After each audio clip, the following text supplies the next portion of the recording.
அனைத்து மாணவ செல்வங்களுக்கும் வணக்கம். இன்று நாங்கள் மீண்டும் ஒரு காணொளியில் உங்களை சந்திப்பதில் மகிழ்ச்சி அடைகின்றோம். இந்த காணொளியில் அன்றாட வாழ்க்கையில் நாங்கள் சந்திக்கின்ற பல விபத்துக்கள், இடர்கள், பிரயோகங்கள் தொடர்பாக இந்த இடத்திலே பார்க்க இருக்கின்றோம். எனவே இந்த பாடமானது விஞ்ஞானம் தரம் 9 தவணை 3க்குரிய பாட அலகாக அமைந்த அலகு 17 மின்னலும் மின்னல் தாக்கங்களை தவிர்த்து கொள்ளல் போன்ற விடயங்களை இந்த பாட அலகிலே பார்க்க இருக்கின்றோம். எனவே இந்த பாடத்தில் நீங்கள் கற்றுக்கொள்ள வேண்டிய தேர்ச்சி என்ன, தேர்ச்சி மட்டம் என்ன என்ற விடயங்களை தற்பொழுது நாங்கள் இந்த பாட அலகிலே பார்க்க இருக்கின்றோம். எனவே இந்த மின்னல் என்ற இந்த தாக்கம் அது எவ்வாறு உருவாகின்றது, என்ன வகையில் அந்த தாக்கத்திலிருந்து நாங்கள் அவற்றை பாதுகாத்து கொள்ளலாம் எங்களை போன்ற விடயங்களை இந்த பாட அலகிலே நாங்கள் பார்க்க இருக்கின்றோம். மின்னல் என்னும்போது எங்களுக்கு ஒளி வெளியேறுகின்ற அந்த தன்மை எங்களுக்கு டக்கன ஞாபகம் வரும். அது நேரடியாக நாங்கள் அனுபவ வாயிலாக கற்றுக்கொண்ட ஒரு விடயம். இருந்த போதிலும் அந்த மின்னல் மின்னியதும் ஒலி ஒன்று அங்கே உருவாகி அந்த இடி என அழைக்கப்படுகின்ற அந்த ஒலி உருவாகும். எனவே அந்த இடி என்று அழைக்கின்றதற்கும் இந்த ஒலி வேறுபாடு, அந்த மின்னல் ஒலிக்கும் இடையில் இருக்கின்ற வேறுபாடு காணப்படுவதை நாங்கள் உணர்ந்து கொள்ளக்கூடியதாக இருக்கும். ஏனெனில் முதலில் ஒளி வரும், வெளிச்சம், பின்னர் தான் அந்த இடி ஓசை எங்களுக்கு கேட்கின்றது. அதற்கு காரணம் என்ன என்பது தொடர்பாகவும் இந்த இடத்திலே நாங்கள் நோக்க வேண்டும். ஏனெனில் ஒளியினுடைய வேகம் உயர்வாக இருப்பதனால் அது எங்களுடைய கண்ணை வந்தடைகின்றது. முதலில் சத்தத்தினுடைய வேகம், பயணம் செய்கின்ற வேகம் குறைவாக இருப்பதனால் அது தாமதமாக வந்தடைகின்றது, எங்களுடைய காதுகளை வந்தடைகின்றது. இதுவே அதற்கான பிரதான காரணம். இருந்த போதிலும் நாங்கள் இந்த விடயத்திலே தற்பொழுது இந்த பாடத்துக்குள்ளே செல்லலாம். நாங்கள் வெளிக்கிட்டு வீட்டிலிருந்து ஒரு கூடுதலான மழை உயர் அளவிலே பெய்கின்ற போது நாங்கள் வெளிக்கிட்டு வந்து கொண்டிருக்கின்ற போது வழியிலே அவதானமாக இருப்போம்.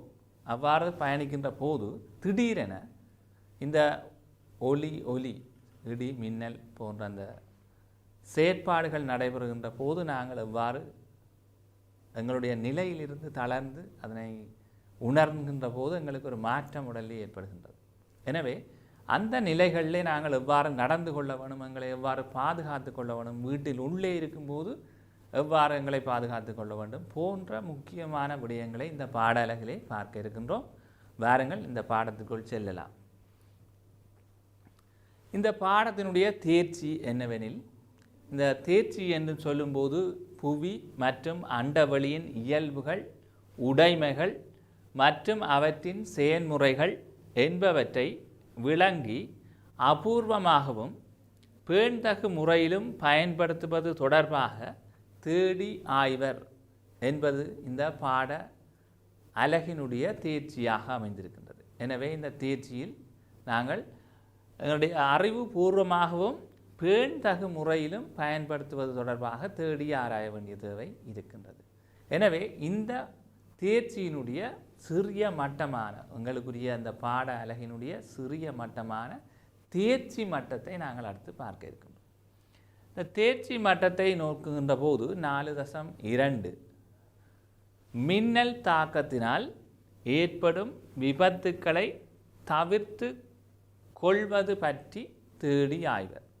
மின்னலினால் ஏற்படுகின்ற இந்த தாக்கங்களை எவ்வாறு நாங்கள் ஆராய்ந்து அறிந்து அந்த தாக்கத்தை தவிர்த்து கொள்வது, எப்படி அந்த தாக்கத்தை ஏற்படும் அந்த தாக்கத்தை தவிர்த்து கொள்வதற்கான வழிமுறைகள் என்ன, எவ்வாறு எங்களை பாதுகாத்து கொள்ளலாம், அது என்னென்ன மாதிரி ஏற்படுகின்றது, ஏன் ஏற்படுகின்றது, இந்த மின்னல் எவ்வாறு உருவாகின்றது போன்ற பல விடயங்களை நாங்கள் ஆராய வேண்டிய தேவை இருக்கின்றது. அப்போ இவ்வாறான பல விடயங்களை உள்ளடக்கியதாக அமைந்திருக்கிறது. இதுக்குரிய பாடவேளை 8 பாடவேளைகள் ஒதுக்கப்பட்டிருக்கின்றன. எனவே இந்த தேர்ச்சி மட்டத்தினுடைய அடுத்த விடயத்திற்கு வரலாம். இந்த மின்னல் என்கின்ற போது உங்களுக்கு சில ஞாபகங்கள் வரும். இதிலே பார்த்தீர்களானால் இந்த மின்னல் ஒன்று தோன்றுகின்ற போது அதிலே காட்டப்பட்டிருக்கிறது ஒளி, எவ்வாறு அந்த ஒளியினுடைய பயணப்பாதை அல்லது அதன் வெளிப்பாடு அமைந்திருக்கின்றது. ஒரு குறுகிய நேரம், அப்படி என்று சொல்கிறத விட குறைவு. இப்படி என்றால் என்ன, ஒரு செகண்டை விட குறைந்த நேரமே அந்த ஒளி பிளம்பு தோன்றி மறைகின்றது. எனவே அந்த ஒளி பிளம்பு தோன்றி மறைகின்ற போது அதனுடைய பாதை, பயணப்பாதை, அது வெளியிடுகின்ற அந்த ஒளியினுடைய நேரம் அது 10 மில்லி செகண்ட், அப்படி ஒரு சிறிய அளவிலேயே வெளிப்படுத்துகின்ற சந்தர்ப்பத்தை நாங்கள் பார்க்கின்றோம். எனவே அதைத்தான் மின்னல், மின்னல் என்றால் டக்குன வந்து உடனே மறையும் என்ற அர்த்தத்தை குறிக்கின்றது. அந்த மின்னல் என்ற தோற்றப்பாடு எவ்வாறு உருவாகின்றது என்பதை நாங்கள் பார்க்க வேண்டும். சரி, நாங்கள் இப்போ யோசித்தா எங்களுக்கு தெரியும் என்னென்னா, நாங்கள் வீட்டில் இப்போ மழை காலம், நீங்கள் எல்லோரும் வீட்டுக்குள்ளே இருந்து இந்த கோவிட்-19 வெளிக்கிட்டும் தெரியாமல் இல்லாது, வீட்டே ஆறுதலா, பள்ளிக்கூடம் இல்லை, பார்த்து கொண்டிருக்கிறீர்கள் டிவியை.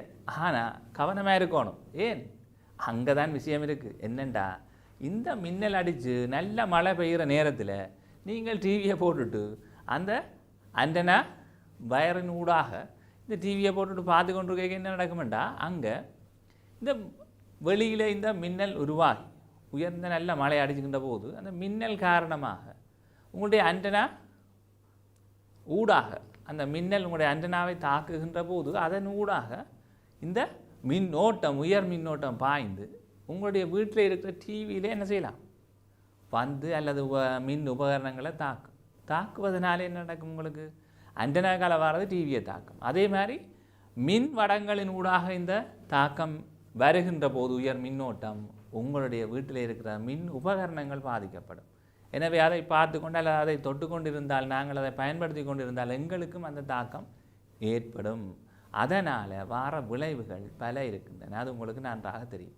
எனவே அதிக அளவில் இடி மின்னல் ஏற்படுகின்ற போது தொலைபேசிகள், இந்த மின் உபகரணங்கள், டிவியை பார்த்து கொண்டிருக்கிற செயற்பாடுகளை நாங்கள் நிறுத்தி வைத்து அதில் செருகிகளை கழற்றி அகற்றி, தொடுப்பு அகற்றி வைத்திருக்க வேண்டிய தேவை இருக்கின்றது.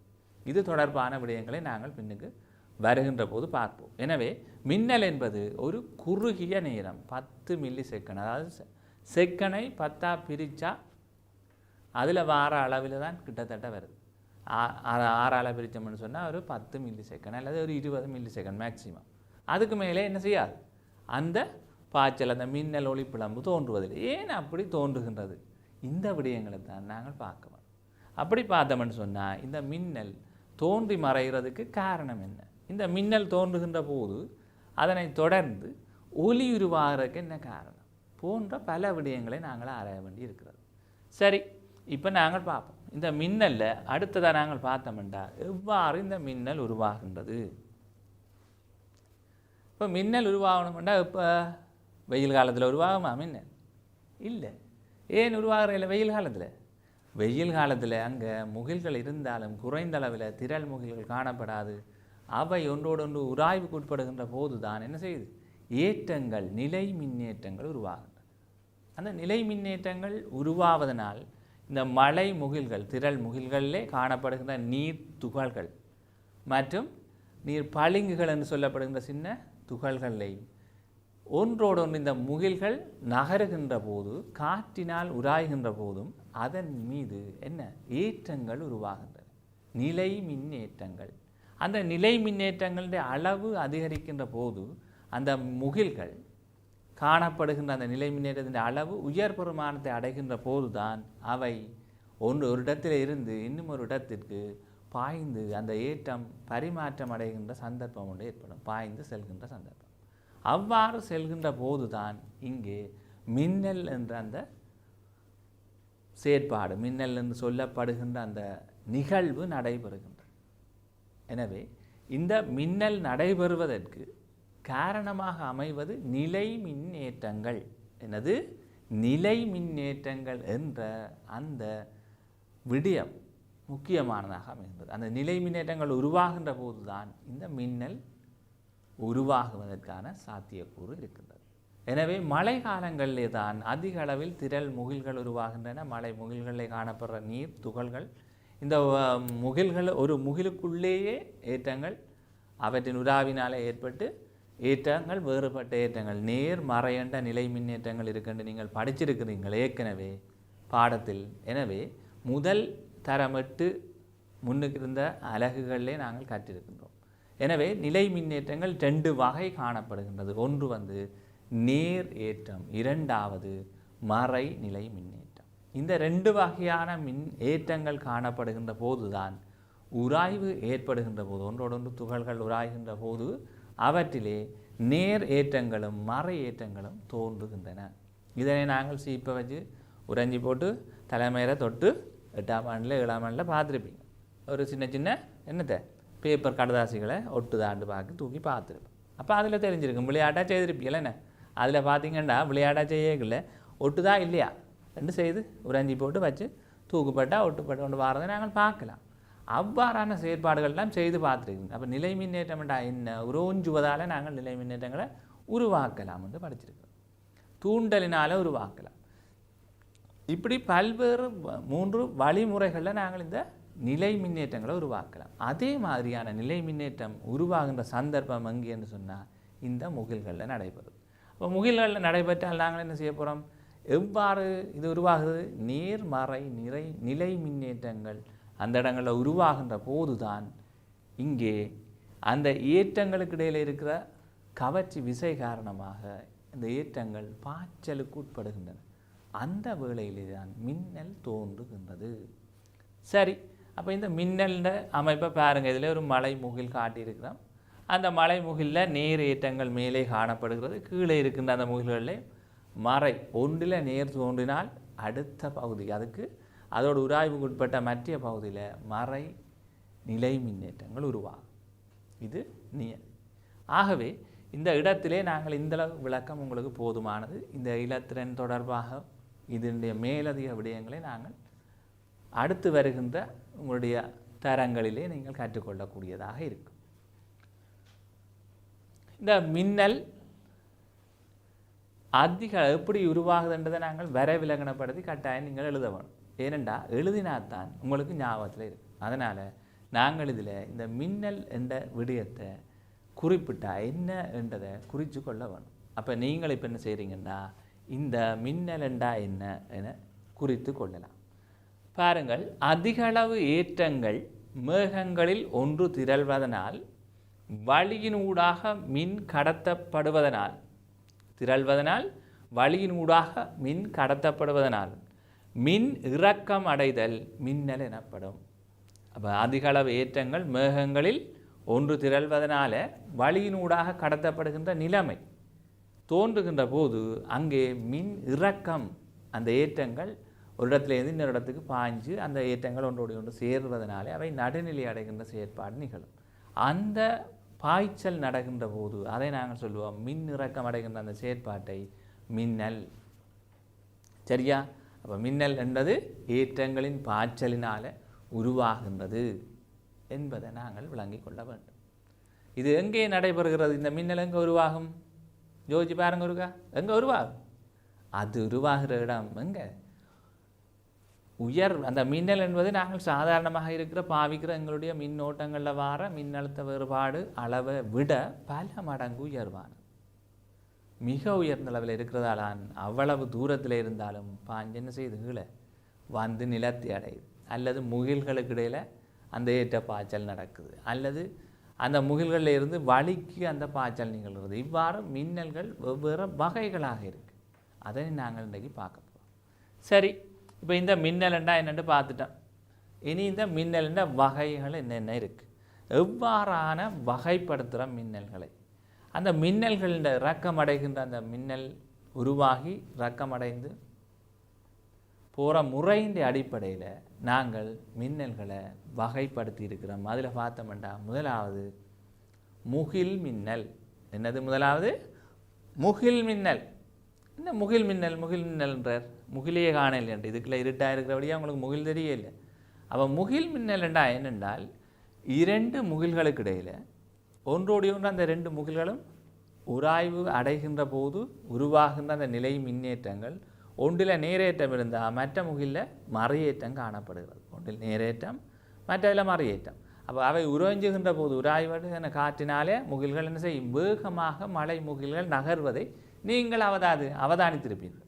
எனவே அந்த முகில்கள் வேகமாக நகருகின்ற போது அவற்றுக்கிடையில் காணப்படுற அந்த உராய்வின் காரணமாக இந்த நிலை மின்னேற்றங்கள் தோன்றும். ஒரு முகில், இந்த முகிலில் நாங்கள் நேரேற்றம் உருவாகினால் மற்ற முகிலேயே அதனுடைய மறையேற்றம் நிலை மின்னேற்றம் உருவாகி இருக்கும். இவ்வாறு உருவாகின்ற அந்த நிலை மின்னேற்றங்கள் முகில்களில் இருந்து அதிக அளவிலே அதனுடைய அளவு அதிகரித்து உயர்ந்த அளவு வோல்ட் அளவு வேறுபாடு வருகின்ற போது, மின்னழுத்த வேறுபாடு தோன்றுகின்ற போது அந்த முகில்களின் ஒரு பகுதியிலிருந்து இன்னொரு பகுதிக்கு நேரேற்றம் கொண்டதிலிருந்து மறையேற்றம் கொண்ட பகுதிக்கு, அப்போ மறையும் நேரும் இருக்கிறதுல இந்த மறையேற்றங்கள் என்ன செய்யும்? அங்கே பாயும். அவ்வாறு நிகழ்கின்ற முகில்களுக்கு இடையில் அல்லது ஒரு முகிலுக்கு உள்ளேயே இருக்கின்ற அந்த ரெண்டு ஏற்றங்களுக்கு இடையில் பாய்ச்சல் நிகழ்கிறத நாங்கள் சொல்லுவோம் என்னண்டு? அந்த வகையான மின்னல்களை முகில் மின்னல். என்ன மின்னல்? முகில் மின்னல். சரியா? அப்போ இந்த முகில் மின்னல்னா பார்த்துக்கொள்ளுங்க. இது எங்கே வருது? கீழே வரையில்லை, நிலத்தை நோக்கி வரையில்லை, முகிலுக்குள்ளேயே என்ன செய்யுது? மின்னல் அடிக்குது. அப்போ இந்த முகிலுக்குள்ளே மின்னல் அடிக்குதுன்றா பாருங்க வடிவா ஒரு இடத்த உருவாகி அந்த முகிலுக்குள்ளேயே பரவலடைந்து அப்படியே இன்னொரு முகிலுக்கு போய் சேருது. இதை நாங்கள் சொல்லுவோம் முகில் மின்னல். ஒரே முகிலுக்குள்ளே நடக்கலாம் அல்லது இரண்டு முகில்களுக்கு இடையில் இந்த பாய்ச்சல் நிகழ்ந்து மின்னல் தோன்றினால் அதை சொல்லுவோம் முகில் மின்னல். தெளிவாக விளங்கிட்டுதோ? ரைட். இப்போ நாங்கள் அடுத்ததுக்கு பார்ப்போம். இந்த முகில் மின்னலை வரைவிலக்கணப்படுத்தணும். நீங்கள் குறிச்சு கொள்ளுங்கோ, சும்மா பார்த்து கொண்டு இருந்து வேலை இல்லை. ஏனெண்டா இந்த விடயங்கள் எல்லாம் பரீட்சைக்கு வரும்போது நீங்கள் எழுத வேணும். அப்போ இதை நீங்கள் என்ன செய்யணும்? குறித்து கொள்ள வேணும். நான் ஏற்கனவே சொல்லியிருக்கிறேன் உங்களுக்கு, இந்த நிகழ்ச்சியை நீங்கள் பார்க்க வரே இல்லை, என்ன குறிப்பு புத்தகத்தோடு வந்தால் அதில் எல்லாத்தையும் குறித்து கொள்ள வேணும். அப்போ தான் பரீட்சைக்கு விட எழுதலை இலகுவாக இருக்கும், மீண்டும் ஞாபகப்படுத்தலாம். சரிதானே? ரைட். அப்போ பார்ப்போம். இப்போ என்னண்டா இந்த முகில் மின்னலண்டா வரைவிலக்கணம் எழுதுவோம். ஏற்றம் பெற்ற முகில்கள் ஒன்றினுள், ஏற்றம் பெற்ற முகில் ஒன்றினுள் அல்லது முகில்களுக்கிடையே நிகழும் ஏற்றங்களின் பாய்ச்சல் முகில் மின்னல் எனப்படும். அப்போ முகில்களுக்கு இடையில் நடக்கலாம் அல்லது ஒரு முகிலின் ஒன்றுக்குள்ளேயே நடக்கலாம். ரெண்டு வகையாக இந்த முகில் மின்னல் ஏற்படுகின்ற சந்தர்ப்பம் இருக்குது. என்னென்ன வகை? ஒன்று, ஒரே முகிலுக்குள்ள வேறுபட்ட ஏற்றங்கள் இருக்கைக்குள்ள நேர்மறை அதுக்குள்ள நிகழ்ந்தால் ஒரு வகை இந்த முகில் மின்னலுக்குள்ள அடங்கும். ரெண்டாவது, இரண்டு வேறுபட்ட முகில்களுக்கு இடையில் இந்த பாய்ச்சல் நிகழ்ந்தால் நாங்கள் என்ன சொல்லுவோம்? ஏற்ற பாய்ச்சல் நிகழ்ந்தால் அதை சொல்லுவோம் என்னது? முகில் மின்னல். அப்போ ரெண்டு வகையில் முகில் மின்னல் நிகழும். அப்போ நாங்கள் எப்படி பார்க்கலாம்? நீங்களும் பார்த்துருப்பீர்கள், மழை பெய்யுது இடி முழங்குதுன்ட்டு வெளியிலேயே வார இல்லை. அப்போ எப்படி பார்க்குறது? அதுக்கு தான் இப்போ இருக்குது, வீடியோவில் பார்க்கலாம், படங்களில் பார்த்துருப்பீர்கள், பல படம் எல்லாம் பார்த்துருப்பீர்கள். அதில் எல்லாம் என்ன இருக்குது? நல்ல சீனரிகள்லாம் வந்து இடி முழக்கம் எல்லாம் காட்டி மின்னல் அடிக்கிறதெல்லாம் காட்டி தான் என்ன சீனரி போகுது. அப்போ எல்லாம் கட்டங்களில் பார்த்துருப்பீர்கள். அதை விட நேரடியாக நீங்கள் பார்க்குறேன்டா பாதுகாப்பாக இருந்து தான் அதை பார்க்க வரும். இல்லாட்டி உங்களுக்கு என்ன செய்யும்? மின்னல் தாக்கி உங்களுக்கு பிரச்சனையாக போயிடும். கவனம். அப்போ நாங்கள் படிக்கிறோம்னு சொல்லி போட்டு வெளியில் போய் வெளியில் நின்று என்ன வெட்ட வெளியில் நின்று பார்க்கக்கூடாது, மரத்துக்களை தொட்டு கொண்டு நின்று பார்க்கக்கூடாது. இதெல்லாம் கவனமாக இருக்கணும். அதுதான் நான் சொல்கிறேன். ஏனென்றால் நான் இதில் சொல்லி போட்டேன் தானே, சார் சொன்னவர் ரெண்டு சொல்லி போய் வெளியில் நின்று பார்க்குறே இல்லை. சரிதானே? எப்படி பார்க்குறேன்னெல்லாம் பின்னுக்கு பார்ப்பேன் நான். சரியா? ரைட். வாங்கோ. அப்போ அடுத்தது பார்ப்போம். ரெண்டாவது வகை மின் இறக்க மின்னல். என்ன மின்னல்? மின் இறக்க மின்னல். இந்த மின் இறக்க மின்னல் என்றால் என்ன? மின் இறக்க மின்னல் என்றால் என்ன செய்ய போகுது? மின்னல் இந்த மின்னல் வந்து உருவாகிற அந்த முகில்களில் இருந்து அப்படியே அதை சூழ உள்ள எப்போ மின்னல் அந்த இடத்துலேருந்து இன்னொரு இடத்துக்கு பாய போகுது. இந்த ஏற்றங்கள் பாய்கின்ற நிலைமைக்கு காரணம் உயர்ந்த அளவில் மின் ஏற்றங்களுடைய அளவு கூடி அழுத்த வேறுபாடு ஒரு இடத்துல இருக்கிற மின்னேற்றங்களுக்கும் மற்ற இடத்துல இருக்கிற அந்த நேர்மறை எதிரேற்றங்களுக்கு இடையில் இருக்கிற அழுத்த வேறுபாடு மிக உயர்ந்த அளவில் வருகின்ற போது தான் இது நடக்கும். அப்படி வருகின்ற போது ஒரு முகிலில் அதிக அளவில் ஒரு வகையான ஏற்றம் உருவாகி அதிக அளவில் காணப்படுகின்ற போது அந்த முகில்ல இருந்து வழியில் காணப்படுகின்ற மழை பெய்கின்ற போது வழியில் காணப்படுற அந்த நீர் துகள்கள் இவற்றின் ஊடாக என்ன செய்யும்னா வழி மின்ன கடத்தாது. உங்களுக்கு தெரியும், மின்ன கடத்தாதது வழி, அதாவது இந்த இயல் அது கடத்துவதில்லை. எனவே இந்த மின்ன கடத்துகிற அந்த பாய்ச்சல் நிகழக்கூடிய அந்த கட்டமைப்பில் பார்த்தோம் என்றால் முகில்ல இருந்து எங்கே போகிறார், வழியினூடாக அந்த ஏற்றங்கள் இறக்கமடைகின்ற அந்த மின்னலுக்கு பேர் என்னது, மின்னிறக்க மின்னல். என்ன மின்னல், மின்னிறக்க மின்னல். ஏன் இந்த மின்னிறக்க மின்னலை அழைக்கிறோம் என்றால் ஒரு முகில்ல இருந்து அதை சூழ இருக்கின்ற அந்த வளிமண்டலத்துக்குள்ள என்ன போகுது, இந்த மின்னல் மின்னிறக்கம் நடைபெறுவதனால இதுக்கு பேர் மின்னிறக்க மின்னல். விளங்குதோ? அந்த மின்னல் வந்து என்ன செய்யுது, மின்னிறக்கம் அடையுது, சூழ இருக்கின்ற வளிமண்டலத்தில் அது பயணம் அந்த மின்னிறக்கம் அடைவதனால அதை சொல்லுவோம் மின்னிறக்க மின்னல். அப்போ இது பூமிக்கு வராது. முகில் மின்னல் பூமிக்கு வருமா? வராது. ரெண்டாவது, இந்த மின்னிறக்க மின்னல் பூமிக்கு வராது. விளங்கோணம் படிவா. இந்த ரெண்டு வகை மின்னலும் புவியை வந்தடைகிறது இல்லை, அதனாலே எங்களுக்கு பாதிப்பு இல்லை. பாதிப்பான இன்னொரு மின்னல் இருக்குது, அதுதான் மூன்றாவது வகை. என்ன வகை? மூன்றாவது வகை. அந்த மூன்றாவது வகையை பார்த்தீர்கள் என்றால் தெரியும் உங்களுக்கு. என்ன தெரியும்? இந்த மின்னிறக்க மின்னல்ண்டா என்னன்றதை எழுதி போட்டு அந்த மூன்றாவது வகையை பார்ப்போம். சரியா? ரைட். இப்போ பார்த்தோம்டா என்ன வந்துட்டுது, மின்னிறக்க மின்னல்ண்டா என்னன்றதை நீங்கள் குறித்து கொள்ளணும். சரிதானே? அப்போ குறித்து கொள்ளுங்கோ. ஏற்றம் பெற்ற முகில் ஒன்றிலிருந்து சூழவுள்ள வழிக்கு இடையே நிகழும் ஏற்றங்களின் பாய்ச்சல் மின்னிறக்க மின்னல் என அழைக்கப்படும். ஏற்றங்களோட பாய்ச்சல் சூழ இருக்கின்ற வழிக்கிடையே நடைபெறுகின்ற ஏற்றங்களின் பாய்ச்சல் மின்னிறக்க மின்னல். அப்போ ரெண்டு வகையும் தெளிவாக விளங்கிட்டுதோ. முதலாவது பார்த்துனாங்கள் முகில் மின்னல், ரெண்டாவது பார்த்துனாங்கள் மின்னிறக்க மின்னல். இனி மூன்றாவது வகை பார்க்க போகிறோம். சரிதானே? எத்தனை வகை? மூன்று வகை. மூன்றாவதை பார்ப்போம். இதை நாங்கள் சொல்லுவோம் என்னண்டு, பூமி மின்னல். என்னடா இது பூமி மின்னல்ன்றாங்களோ, ஒரு பேர்கள் எல்லாம் வித்தியாசம் வைக்கிறாங்க. இதுக்கு சம்பந்தம் இருக்குது. என்னன்னு கேட்டால் அந்த மின்னல் எல்லாத்தையும் விட இது வித்தியாசம். இது எங்கே வரப்போகுதுன்னு சொன்னால், இங்கே பார்த்தீர்கள் என்றால் அந்த முகில்ல இருந்து இந்த மின் இறக்கம் எங்கே நடக்க போகுது, பூமிக்கு. அதனால தான் அந்த முகில்ல இருந்து பூமியை இந்த புவியின் மேற்பரப்பை இந்த மின்னல் வந்தடைகிறதால தான் அதுக்கு என்ன பேர், புவி மின்னல். அப்போ சுகந்தானே உங்களுக்கு ஞாபகம் இருந்தானே. என்னது புவி மின்னல்ண்டா என்ன, முகில்களில் இருந்து இந்த மின் இறக்கம் அடைகிறது. இங்கே புவியில் வந்து மின் இறக்கம் அடையும், மின்னேற்ற பாய்ச்சல் வந்து புவிக்கு நிகழும். அப்போ இதை நாங்கள் சொல்லுவோம் புவி மின்னல். வழிக்கு நிகழ்கிறத சொன்னாங்க மின் இறக்க மின்னல். முகிலுக்கு இடையில் நடந்தால் முகில் மின்னல். ஞாபகம் இருந்தானே உங்களுக்கு, ஈஸியாக இருக்குல்ல. ஓ, முகிலுக்கு இடையில் நடந்தால் என்ன மின்னல், முகில் மின்னல்.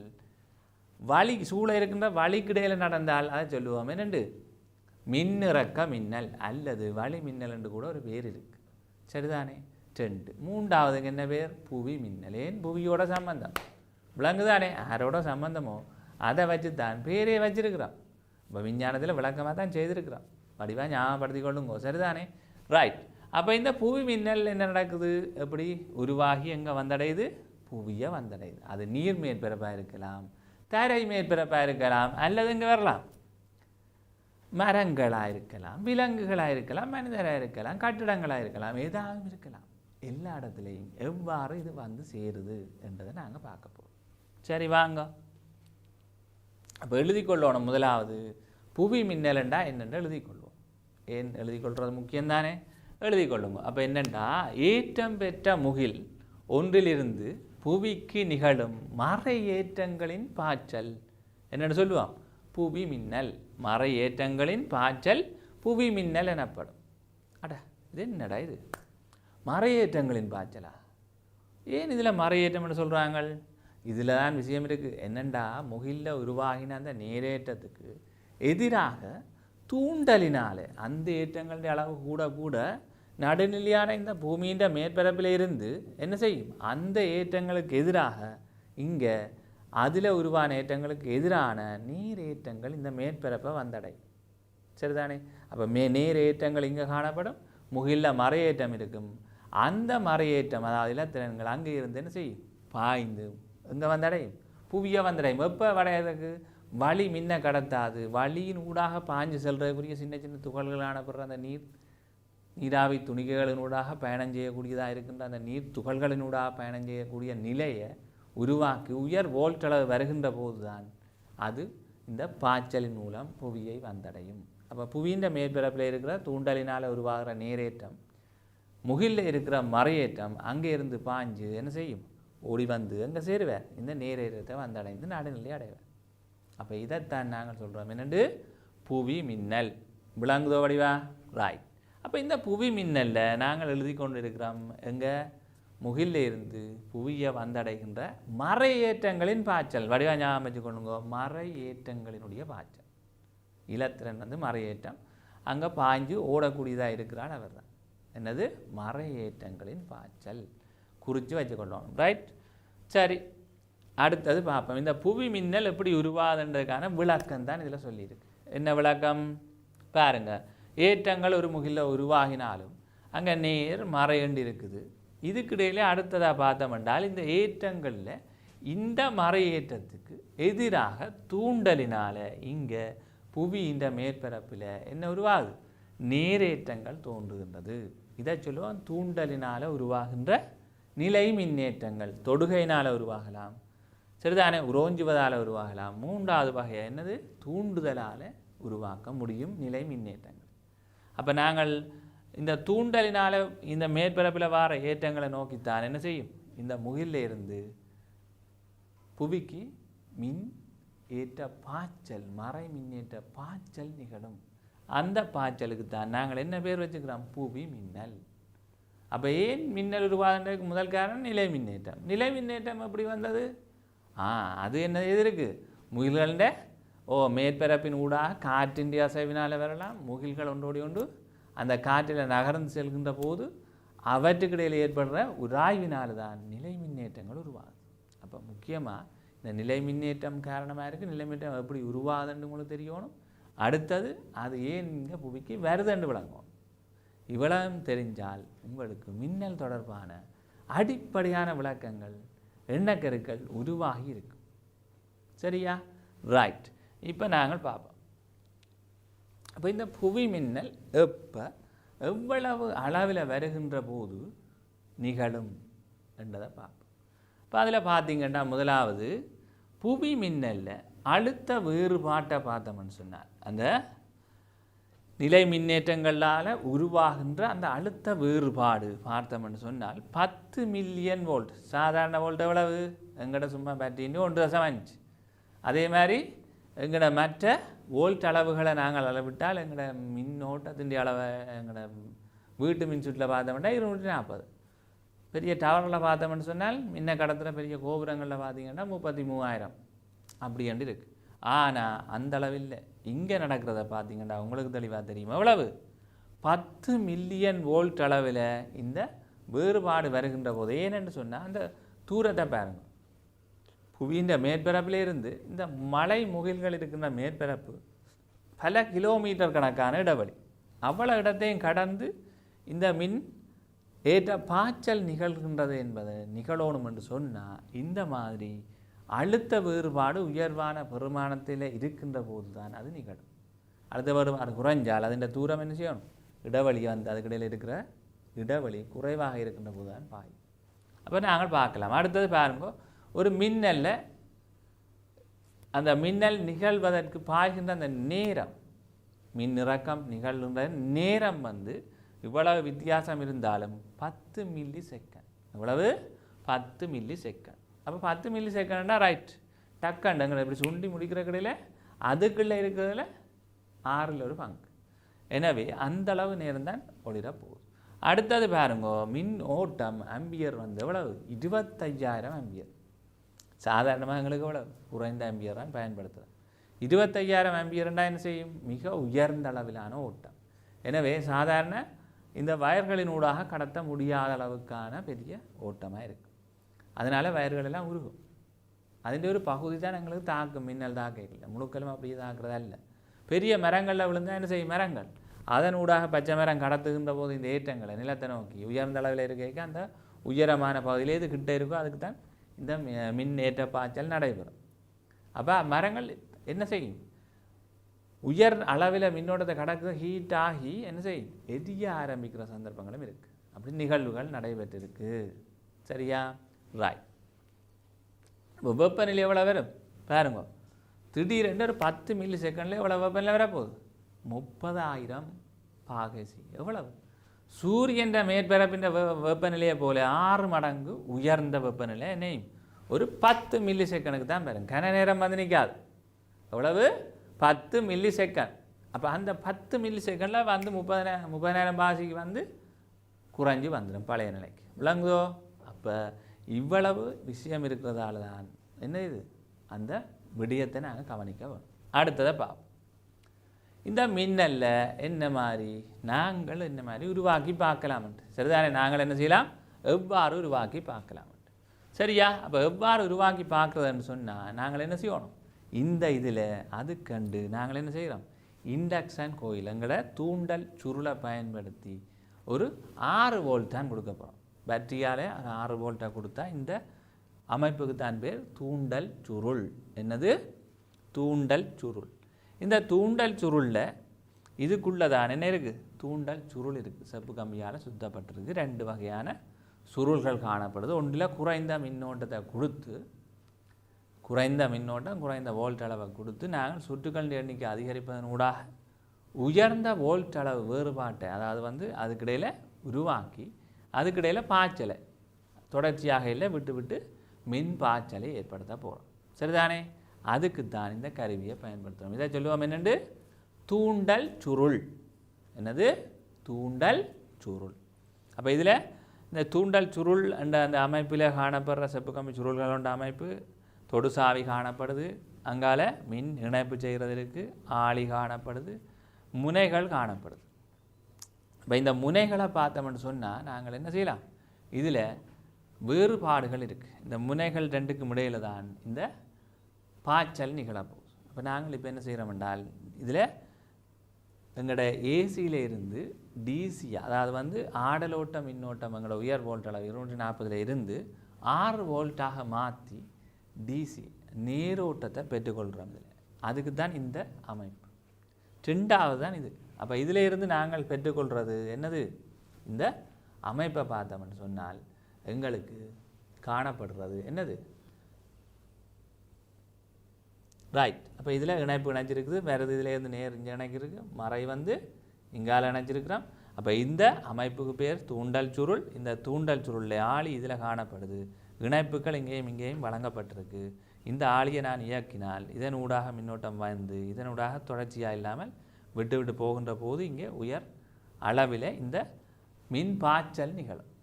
அதைத்தான் பார்க்க போகிறோம். அப்போ இது ஒரு செயற்கையான ஒரு மின்னல் மாதிரியான செயற்பாடு. இதில் பார்த்தீங்கன்னா இந்த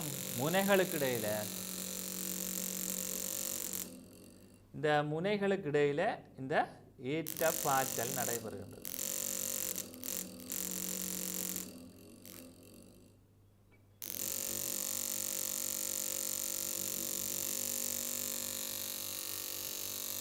இந்த நிறத்தை நீங்கள் வடிவாக பார்க்கலாம். இந்த நீல நிறத்திலே இந்த பாய்ச்சல் மின் ஏற்ற பாய்ச்சல் நடைபெறுகின்றது. எனவே இதை நாங்கள் சொல்லுவோம் ஒரு செயற்கையாக நாங்கள் ஒரு மின் பாய்ச்சல் ஒன்றை நிகழ்த்துகின்றோம். எனவே இந்த மின் பாய்ச்சலினால் ஏற்படக்கூடிய விளைவுகளை நோக்கலாம் நாங்கள். சரிதானே? அப்போ தெளிவாக பார்த்துருப்பீங்கள். இதுதான் தூண்டல் சுருள். இந்த முனைகளுக்கு இடையில் தான் இந்த பாய்ச்சல் நடைபெறுகின்றது. அப்போ இந்த தூண்டல் சுருளை பயன்படுத்தி ஒரு மின்னல் உருவாகிறதுக்குரிய அடிப்படை அந்த தோற்றப்பாட்டை நேரடியாக பார்க்க முடியும். சரியா? நேரடியாக பார்க்க முடியும். எனவே இந்த தூண்டல் சுருளிலே நாங்கள் எவ்வாறு ஒரு மின்னல் ஏற்படுகின்ற போது நடைபெறுகின்ற அந்த மின் பாய்ச்சல் என்ற செயற்பாட்டை இந்த 2 முனைகளுக்கும் இடையிலே நிகழ்த்தி இந்த தூண்டல் சுருளின் மூலம் நிகழ்த்தி பார்க்கக்கூடியதாக அமைந்திருந்தது. எனவே இது ஒரு சிறிய ஒரு அமைப்பு. இதுக்கு பேர் என்ன? தூண்டல் சுருள். அப்போ ஒரு மின்னல் எவ்வாறு உருவாகின்றதுன்றதை நாங்கள் பார்க்குறதுக்கு இந்த மாதிரி ஒரு சின்ன கட்டமைப்பை நாங்கள் நோக்கலாம். அதில் மற்றதை பார்த்துக்கொள்ளுங்கோ. இன்னும் ஒரு சின்ன விஷயம் இருக்குது.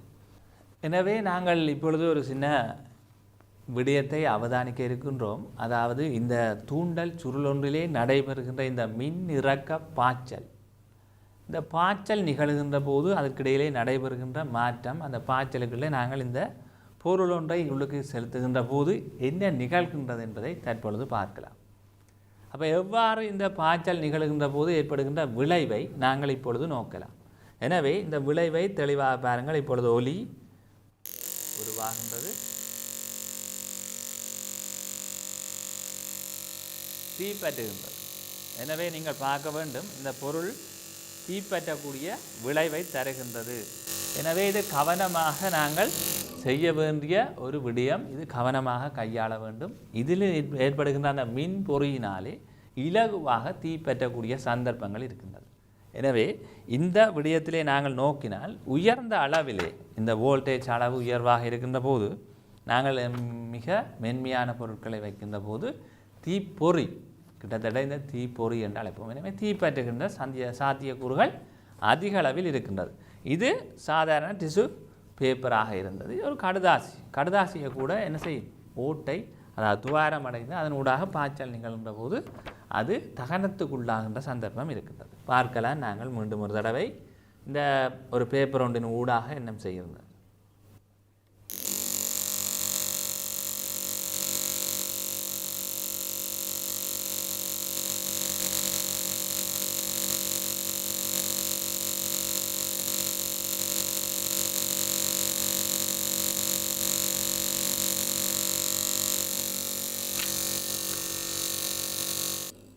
இந்த பேப்பர்லேயே இதை தீப்பற்றி கொண்டு இருக்கிறத நீங்கள் பார்க்கலாம். அப்போ இந்த துவாரம் ஒரு சின்ன அளவில் வந்தாலும் தொடர்ச்சியாக இதில் தீப்பற்றக்கூடிய இயல்பு காணப்படுகிறது. மிக குறைந்த அளவிலே இந்த வோல்டேஜ் 6 வோல்ட் தான் வழங்குகிறோம். இதில் கூடின அளவுக்கு ஒரு மின் பொறியை உருவாக்குறோம். அந்த பொறியினால் நாங்கள் துவாரங்கள் உருவாகும் இந்த எளிமையான ஒரு பரிசோதனை ஒன்றை செய்து காட்டிக்கிறோம். ஏன்னா அதன் விளைவு என்ன, இது குறைந்த அளவில் இருக்குது.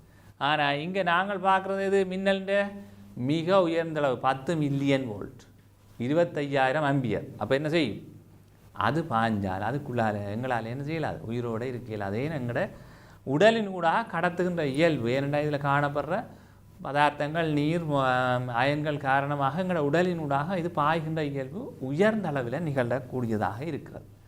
சரிதானே? அப்போ நாங்கள் இப்போ பார்த்தது இந்த தூண்டல் சுருள், இந்த கட்டமைப்பை நீங்கள் பார்த்துருக்கின்றீர்கள். அப்போ மின்னல் உருவாகிறதுக்குரிய அடிப்படையான ஒரு விஷயத்தில் நாங்கள் இன்றைக்கு செயற்பாடு ரீதியாக பார்த்துருக்கோம். இதே மாதிரி இந்த மின் ஏற்றங்கள் எவ்வாறு உருவாகின்றன உரோஞ்சுவதனாலே என்றதை நாங்கள் பார்க்குறதுக்கு இன்னும் ஒரு கட்டமைப்பை இப்போ நாங்கள் நோக்க போகிறோம். இந்த அடுத்த கட்டமைப்பு என்ன என்பதை நாங்கள் இப்போது பார்க்கலாம். எனவே வாங்க அந்த விடயத்தை பார்ப்போம். மாணவர்களே, நாங்கள் இப்பொழுது ஒரு அதாவது நிலை மின் பிறப்பாக்கி, அதாவது நிலை மின்னேற்றங்களை உருவாக்குகின்ற ஒரு பிறப்பாக்கி அமைப்பை இங்கே பார்த்து கொண்டிருக்கின்றோம். இதனுடைய பகுதிகளாக இதிலே காணப்படுகின்றது உலோக மேற்பரப்பை கொண்ட ஒரு கோளம். அதன் கீழே காணப்படுவது இந்த பிளாஸ்டிக் நாடாவை கொண்ட ஒரு கட்டமைப்பு. இதை சுழற்றுவதற்காக இந்த சுழற்சியும் காணப்படுகின்றது. இவற்றை இயக்குவதன் ஊடாக இங்கே இந்த மேற்பரப்பிலே காணப்படுகின்ற இந்த பொலித்தீன் நாடாவின் ஊடாக உராய்வு நிகழ்கின்ற போது அங்கே நிலை மின்னேற்றங்கள் உருவாகின்றன. அந்த நிலை மின்னேற்றங்கள் இந்த கோள வடிவான இந்த உலோக மேற்பரப்பினை வந்தடைகின்றன. இந்த மேற்பரப்பை வந்தடைகின்ற அந்த ஏற்றங்கள் என்ன மாற்றங்களை செய்கின்றது என்பதை நாங்கள் பார்க்கலாம். எனவே இந்த மாற்றங்களை அவதானிப்பதற்காக நாங்கள் இப்பொழுது இந்த விடயத்தை அவதானிக்கலாம், என்ன நடைபெறுகின்றது. இப்பொழுது நான் இதை சுற்றி கொண்டிருக்கின்றேன், நீங்கள் பார்த்து கொண்டிருக்கின்றீர்கள். இங்கே பாருங்கள், இந்த இடத்திலே இதிலே திடீரென இந்த பொறி பறந்து கொண்டிருப்பதை நீங்கள் அவதானிக்கலாம். தெளிவாக பார்த்திருப்பீர்கள். ஏனென்றால் இந்த பொறிகள் மேற்பரப்பில் இருந்து இந்த சிறிய உலோக கோள பந்திற்கு பாய்ந்து செல்வதை தெளிவாக அவதானித்திருப்பீர்கள்.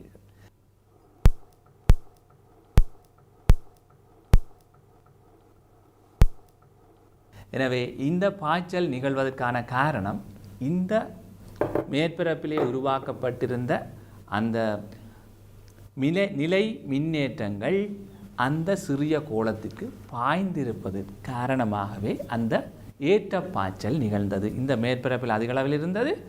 சின்ன கோளத்தில் காணப்பட்ட மேற்பரப்பை நோக்கி இந்த ஏற்றங்கள் பாய்ந்ததை நாங்கள் அவதானித்திருக்கின்றோம். எனவே இது ஒரு தூண்டலினால் உருவாக்கப்பட்ட நிலை மின்னேற்றம் இங்கே உருவாகி இந்த ஏற்றங்கள் அங்கே பாய்ந்திருக்கின்றன. ஏற்றம் இங்கிருந்து அங்கு பாய்ந்து இருக்கின்றன என்பதை நாங்கள் அவதானிக்கலாம். தொடர்ந்து நாங்கள் இந்த ஏற்றங்களினுடைய விளைவினால் எவ்வாறான மாற்றங்களை இன்னும் செய்து பார்க்கலாம். உங்களுக்கு அனுபவங்கள் இருந்திருக்கும். நான் இப்பொழுது அந்த அனுபவங்களில் ஒன்றை உங்களுக்கு செய்து காட்ட இருக்கின்றேன். பாருங்கள், இப்பொழுது இந்த நிலை மின்னேற்ற உருவாக்கியில் என்ன மாற்றம் நடைபெறுகிறது? என்னுடைய சின்ன அவதானிப்பை பாருங்கள்.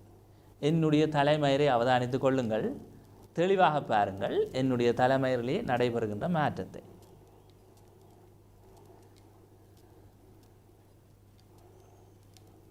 தெளிவாக பார்க்கலாம். தெளிவாக தெரியுது. இதே நாங்கள் மீண்டும் ஒரு கால் இந்த தடவை இன்னொரு தடவை செய்து பார்ப்போம். ஏன் இந்த மாற்றம் நடக்குது? இது என்ன, இது மேஜிக்காக இருக்குது? இன்னொருக்கா செய்து பார்ப்போம். உண்மையாக தான் வேலை செய்தா ஒருக்கா செக் பண்ணி பார்ப்போமே. இந்த மிஷினில் என்ன உருவாகிருக்குது?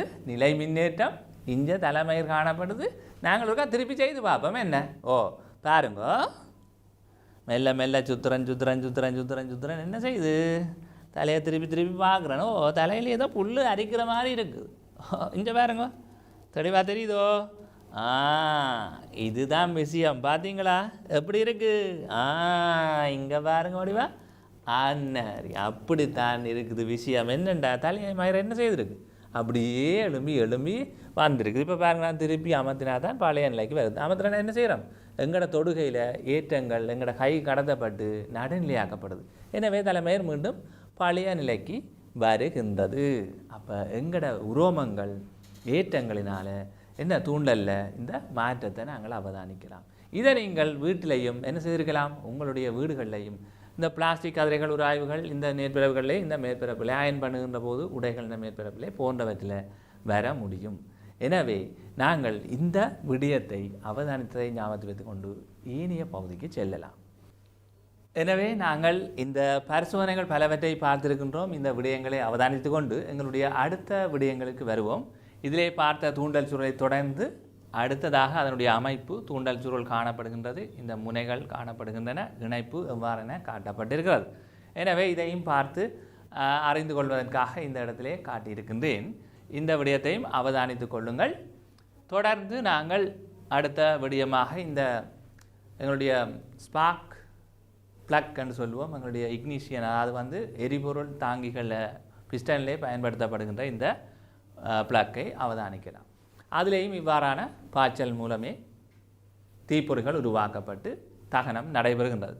தொடர்ந்து மின்னல் தாக்குகின்ற போது அதனுடைய முறைகள் என்ன, எவ்வாறு வந்தடைகின்றன என்பதற்கேற்ப இந்த முறைகளை நாங்கள் அவதானிக்க வேண்டியிருக்கிறது. அதிலே முதலாவது முறை நேரடி மின்னல், இரண்டாவது பக்க பாய்ச்சல் மின்னல், மூன்றாவது தொடுகை மின்னல், நான்காவது படிமுறை மின்னல் என 4 வகையாக வகைப்படுத்தலாம். முதலாவது நேரடி மின்னல். இந்த நேரடி மின்னல் மரம், கட்டடம், மனிதன் ஊடாக நேரடியாக அதன் ஊடாக பயணம் செய்து நிலத்தை அடையுமாயின் அதனை நாங்கள் சொல்லுவோம் நேரடி மின்னல். அப்போ நேரடி மின்னல் எங்கள் உடலின் ஊடாக செல்லும் அல்லது மரங்கள், கட்டடங்களின் ஊடாக நிலத்தை அடையும். அடுத்தது பக்கப்பாய்ச்சல் மின்னல். இந்த பக்கப்பாய்ச்சல் மின்னல் என்பது நாங்கள் ஒரு பொருளின் ஊடாக நிலத்தை வந்தடைகின்ற அந்த மின்னல், உதாரணமாக ஒரு மரம் அல்லது ஒரு கட்டடத்தின் ஊடாக நிலத்தை வந்தடைகின்ற மின்னலை நாங்கள் கிட்ட அதற்கு அண்மையாக இருக்கின்ற போது எங்களுடைய உடல் கடத்துகின்ற ஆற்றல் கூடுதலாக இருப்பதனால் எங்களுடைய உடலின் ஊடாக பக்க பாய்ச்சல் அடைந்து செல்வதனால் இதை நாங்கள் சொல்லுவோம் பக்க பாய்ச்சல் மின்னல். அடுத்தது தொடுகை மின்னல். தொடுகை மின்னல் எனும்போது ஒரு பகுதியின் ஊடாக பாய்கின்ற, அதாவது ஒரு பொருளின் ஊடாக நிலத்தை வந்தடைகின்ற அந்த மின்னலை நாங்கள் இடையிலே அந்த பொருளை தொடுகை உருவதனால் அல்லது தொட்டு கொண்டிருப்பதனால் அல்லது அதனை பயன்படுத்தி கொண்டிருப்பதனால், உதாரணமாக எங்களுடைய மின் உபகரணங்களை பயன்படுத்துவதனால் அந்த மின் பாய்ச்சல், அதாவது இந்த பாய்ச்சல் எங்களுடைய உடலின் ஊடாக செல்கின்ற போது அதனை நாங்கள் குறிப்பிடுவோம் தொடுகையினால் வருவதனால் தொடுகை மின்னல். தொடுகையினால் எங்கள் உடலினூடாக அது பாய்ந்து நிலத்தை அடைவதனால் அதை நாங்கள் சொல்லுவோம் தொடுகை மின்னல். அப்போ இவ்வாறு அடுத்தது இதுக்கு பாருங்க, உதாரணம் மின் உபகரணங்கள், தொலைபேசி போன்றவற்றை பயன்படுத்துகின்ற போது நாங்கள் மின்னல் மின்னுகின்ற போது பயன்படுத்தக்கூடாது. இவ்வாறான தாக்கம் ஏற்படும். அடுத்தது படிமுறை மின்னல். இந்த படிமுறை மின்னலை பார்த்தீங்கன்னா உயரமான மரங்கள் இருக்கின்ற போது நாங்கள் அதற்கு அண்மையாக இருக்கின்ற போது அங்கே அந்த மரத்தில் தாக்குகின்ற மின்னல் நிலத்தை வந்தடைந்து நிலத்தின் ஊடாக எங்களுடைய 2 கால்களையும் அகலமாக வைத்திருக்கின்ற போது ஒரு காலினூடாக எங்களுடைய உடலின் நுழைந்து திரும்ப மீண்டும் அடுத்த காலினூடாக நிலத்தை அடையும். இதை நாங்கள் சொல்லுவோம் படிமுறை மின்னல். படிமுறை மின்னல். அவ்வாறு மிருகங்கள் மனிதர்கள் போன்றவற்றுக்கு இந்த தாக்கம் ஏற்படுகின்ற சந்தர்ப்பங்கள் இருக்கின்றது. எனவே மரத்துக்கு அண்மையில் நாங்கள் நிற்கக்கூடாது என குறிப்பிடுவதற்கு காரணம் இதுதான். இவ்வாறான தாக்கம் ஏற்படும். அதை தவிர்த்து கொள்வதற்காக காலை கிட்ட வைத்திருக்க வேண்டும். பெரிய உயரமான மரங்கள் அதற்கு அண்மையிலே அல்லது கடத்துகின்ற கடத்திகள் கொண்ட அமைப்புக்கு பக்கத்திலே இருக்கக்கூடாது. இது எல்லாம் தவிர்த்து கொள்ள வேண்டிய விடயங்கள். அப்போ இந்த படிமுறை மின்னல் தாக்குகின்ற போது ஒரு மரத்திலே தாக்கி அந்த மனிதனை எவ்வாறு இந்த மின்னல் சென்றடைகின்றது, கரண்ட் என்ன மாதிரி போகின்றது என்பதனை அந்த வோல்டேஜ் அளவையும் இதிலே குறைந்த அளவில் தாக்குகின்றது என்பதையும் தெளிவாக காட்டியிருக்கு. எனவே இதை நீங்கள் இன்டிரெக்ட், அதாவது நேரடியாக தாக்காமல் மறைமுகமாக இந்த ஆளை தாக்குகின்றது. வெளியில் நிற்கக்கூடாது, மரங்களுக்கு அண்மையில் நிற்கக்கூடாது. அடுத்தது இந்த மின்னல் பாதுகாப்பை பெறுவதற்காக அந்த மின்னல் கடத்தியை கண்டறிந்தவர் பெஞ்சமின் பிராங்க்லின். இந்த மின்னல் கடத்தி 1952 கண்டுபிடிக்கப்பட்டது. அதற்குரிய அவருடைய நிழல் படத்தை நீங்கள் பார்த்து கொண்டிருக்கின்றீர்கள். அதிலே அவர் தயாரித்த மின்னல் கடத்தியை நாங்கள் இப்பொழுது பார்க்கலாம்.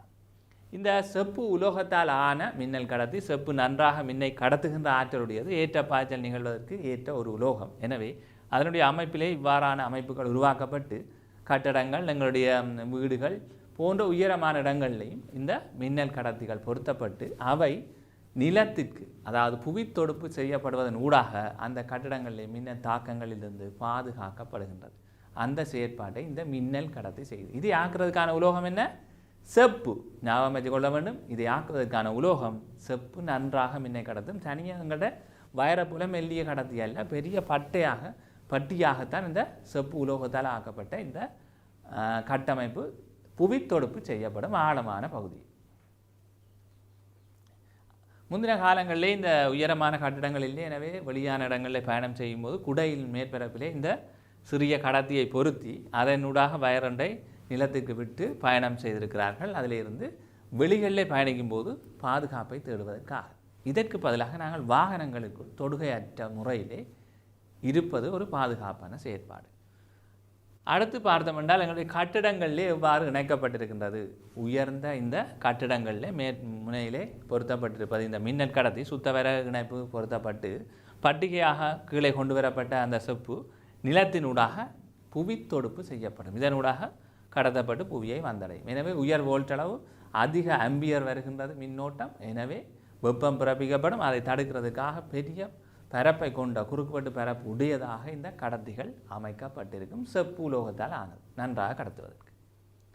அடுத்து நாங்கள் நோக்கினால் எங்களுடைய எலக்ட்ரிக் லைன் வழியை தாக்குகின்ற மின்னல், அதன் ஊடாக எங்களுடைய உபகரணங்களை தாக்குவதற்கான சாத்தியக்கூறு காணப்படுகின்றது. எனவே அவ்வாறான சந்தர்ப்பங்களிலே நாங்கள் மின் சாதனங்களை தொடுப்பகற்றி பாதுகாப்பாக இருந்து கொள்வது மிகவும் சால சிறந்ததாக இருக்கும். இது ஒரு தவிர்க்கிறதுக்கான இன்னும் ஒரு வழி. அடுத்ததாக நாங்கள் நோக்கலாம், திறந்த வழிகளிலே வேலை செய்வது அல்லது நடமாடுதல் அல்லது விளையாடுதல் போன்ற செயற்பாடுகளே தனியாக இருக்கும்போது அந்த இடத்திலே எங்களை மின்னல் தாக்கும். எனவே அந்த அவ்வாறான இடங்களிலே நாங்கள் தனியாக மழை நேரங்களிலே மின்னல் மின்னுகின்ற போது அந்த இடங்களிலே வெளிகளிலே நிற்கக்கூடாது. அதை தவிர்த்து கொள்ள வேண்டும். அவ்வாறு நின்றால் குனிந்து இருந்து கால்களை ஒட்டவாக வைத்து சிறிய உயரத்தை குறைத்து இருத்தல் சிறந்த ஒரு முறையாக கையாளப்படுகிறது. அடுத்தது இந்த ஃபோன் லைன், எங்களுடைய தொலைத்தொடர்பு, கம்பி தொடுப்புள்ள இந்த தொலைத்தொடர்புகளை பாய்ப்பதனாலே எங்களுக்கும் மின்னலுடைய பாதிப்பு ஏற்படும். அப்போ நாங்கள் அந்த நேரங்களில் என்ன செய்யக்கூடாது, இவ்வாறான பொருட்களை பயன்படுத்தாதிருப்பது சிறப்பானது. அதிலிருந்து தான் நாங்கள் அன்றாட வாழ்க்கையில் பயன்படுத்த முடியும். இந்த பாடத்தினுடைய நோக்கம் சரிதானே? விளங்குதபடி வா ரைட். இந்த விடயங்களில் அடுத்ததாக நாங்கள் பார்க்கலாம் எப்படி பாதுகாப்பாக இருக்கிறது. ஒரு வெளியில் இருந்தால் எப்படி இருக்கணும்னு பாருங்கள். கால் ரெண்டையும் கிட்ட ஒடுக்கி வச்சு கை என்ன பொத்தி எல்லாத்தையும் ஒடுங்கி எங்களோட உயரத்தை குறைக்கிறோம். அப்போ உயரத்தை குறைக்கிற போது எங்களுக்கு தாக்குறதை விட இன்னும் ஒரு உயரமான பகுதியில் இருக்கிற இன்னொரு இடத்துக்கு தான் இந்த மின்னல் பாய்ச்சல் நிகழும். அதனால தான் உயரத்தை குறைத்து குந்தி இவ்வாறு இருக்கிறோம். கீழே கடத்தி இல்லாத பாத அணிகள் இருந்தால் பாதுகாப்பானது. எங்களின் ஊடாக கடத்தப்படுவதற்கு கீழே தடுப்பு இருந்தால் கடத்தப்படாட்டி மின்னல் எங்களை தாக்காது. அதனால் கீழே பேக்கை வச்சுட்டு மேலே ஏறி இருக்கிறேன். விளங்குதோ? அப்போ செருப்பு பாதாணிகள் அழிந்திருக்கலாம், அல்லது வேறு பொருள் கடத்தி காவலி பதார்த்தங்களுக்கு மேலே இருந்து அமர்ந்திருந்து இருக்க வேண்டும். இது ஒரு பாதுகாப்பதற்கான நடவடிக்கை.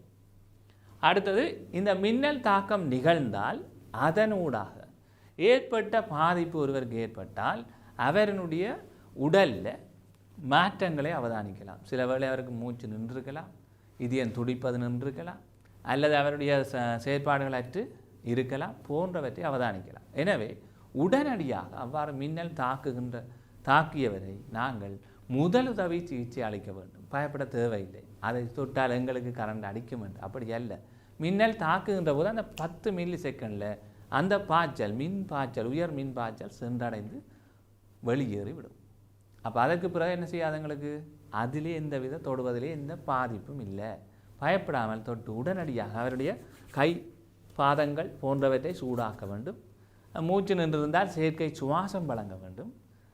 இதய துடிப்பு நின்றிருந்தால் இதய துடிப்பு என்ன செய்யணும்? எங்களோட முறைப்படி, முதலுதவி முறைப்படி நாங்கள் இதயத்தை மீள அமுக்கி இயக்க முற்பட வேண்டும். செயற்கை சுவாசம் வழங்க வேண்டும். இது எங்களுடைய முக்கியமான ஒரு விஷயம்.